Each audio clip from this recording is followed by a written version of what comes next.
Question 3 में हमें prove करना है कि फॉलोइंग नंबर्स इर्रेशनल हैं। फर्स्ट पार्ट है 1/√2, सेकेंड है 7√5 एंड थर्ड पार्ट है 6 + √2। तो 1 बाय 1 हम देखते हैं क्या ये इर्रेशनल हैं। क्वेश्चन 3 के फर्स्ट पार्ट में हमें प्रूव करना है कि 1/√2 एक इर्रेशनल नंबर है। हम पहले 1/√2 को एज्यूम करेंगे कि ये एक रैशनल नंबर है, जहाँ पे ए बी हमारे पॉजिटिव इंटीजर्स हैं, को प्राइम नंबर है, कुछ भी कॉमन नहीं अदर देन 1। अब हम रेसिप्रोकल करेंगे तो हमारा आ जाएगा √2 इज b/a। अभी भी ये रैशनल ही है, तो ए बी अगर इंटीजर्स हैं तो b/a एक रैशनल नंबर हुआ। लेकिन हमें तो पता है कि √2 तो इर्रेशनल होता है, तो ये तो हमारे फैक्ट को कंट्राडिक्ट कर रहा है, विरोधाभास बात हो गई। इसलिए हम कहेंगे कि हमारा एजम्पशन रॉन्ग है और जो √2 है वो एक इर्रेशनल नंबर है, इसलिए 1/√2 भी एक इर्रेशनल नंबर है। तो हम एंड में लिखेंगे since a and b are integers b/a is rational so √2 is rational. तो हमने ए बी को इंटीजर माना था, इसलिए √2 रैशनल निकला। But this contradicts the fact that √2 is irrational. ये तो इसके विरुद्ध जा रहा है क्योंकि √2 तो इर्रेशनल होता है। तो this contradiction has arisen because of our incorrect assumption that 1/√2 is rational। ये contradictory fact यहाँ से arise हुआ कि हमने गलत assumption लिया था। So we conclude that 1/√2 is irrational। तो हम conclude करते हैं कि 1/√2 एक irrational number है। थर्ड के सेकेंड पार्ट में हमें प्रूव करना है कि 7√5 एक irrational नंबर है। पहले हम एज्यूम करेंगे कि 7√5 एक रैशनल नंबर है, जहाँ पे ए बी हमारे पॉजिटिव इंटीजर्स हैं, को प्राइम है और इसमें कुछ भी कॉमन नहीं है अदर देन 1। अब हम क्रॉस मल्टीप्लाई करेंगे तो √5 इज इक्वल टू a/7b आ जाएगा।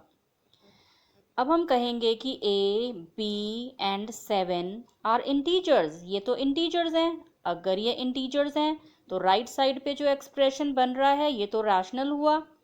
लेकिन √5 तो हमें पता है कि ये इर्रेशनल होता है, तो ये तो एक कंट्राडिक्शन हो गया।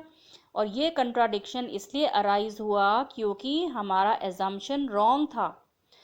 तो क्योंकि हमारा एजम्पशन रॉन्ग है, इसलिए हम कहेंगे कि √5 एक इर्रेशनल नंबर है। तो हम कंक्लूड करते हैं कि 7√5 भी इर्रेशनल नंबर है। एंड में हम लिखेंगे since a and b are integers a/7b is rational and so √5 is rational. तो ए बी को इंटीजर माना था, इसलिए √5 रैशनल निकल रहा था। But this contradicts the fact that √5 is irrational. ये तो इस बात के विरुद्ध है कि √5 इर्रेशनल होता है। तो this contradiction has arisen because of our incorrect assumption that 7√5 is rational। ये हमारे incorrect assumption की वजह से हुआ, जो हमने 7√5 को रैशनल मान लिया था। So we conclude that 7√5 is irrational। तो हम कंक्लूड करते हैं कि 7√5 इर्रेशनल नंबर है। क्वेश्चन 3 के थर्ड पार्ट में हमें प्रूव करना है कि 6 + √2 एक इर्रेशनल नंबर है। तो हम पहले एज्यूम करेंगे कि ये एक रैशनल नंबर है, जहाँ पे ए बी हमारे पॉजिटिव इंटीजर्स हैं, को प्राइम है और इसमें कुछ भी कॉमन नहीं है अदर देन 1।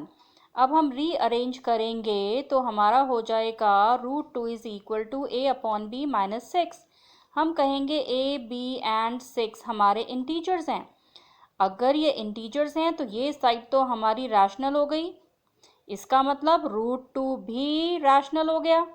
लेकिन ये तो फैक्ट को कंट्राडिक्ट कर रहा है क्योंकि हमें तो पता है कि √2 इर्रेशनल होता है।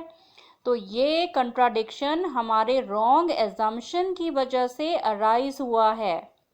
तो हम कहेंगे कि √2 इर्रेशनल है, इसलिए 6 + √2 भी इर्रेशनल है।